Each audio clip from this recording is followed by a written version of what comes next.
কথাটা ক্লিয়ার করে দেই, একটা কথা বুঝতে গিয়ে মিস করবেন না।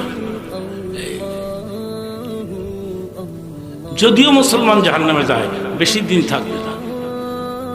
একদিন আল্লাহ তাআলা মুসলমানদেরকে জাহান্নাম থেকে খুঁজে খুঁজে বের করে জান্নাতে পৌঁছায়।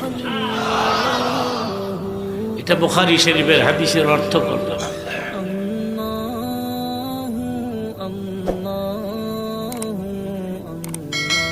সর্বশেষ যে লোকটাকে জাহান্নাম থেকে টেনে টেনে টানাহেস্তা করে বের করা হবে, সেও মুসলমান।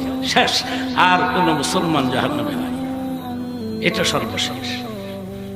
ফেরেশতারা তারে ধরে টানাহেস্তা করে বের করবে। সে ক্লান্ত, সে দুর্বল, গোটা শরীর জ্বলতে জ্বলতে আঙ্গার হয়ে গেছে। বাইরে আনলে লোকটা বলবে, তোমরা কারা? আমরা আল্লাহর ফেরেশতা। আমার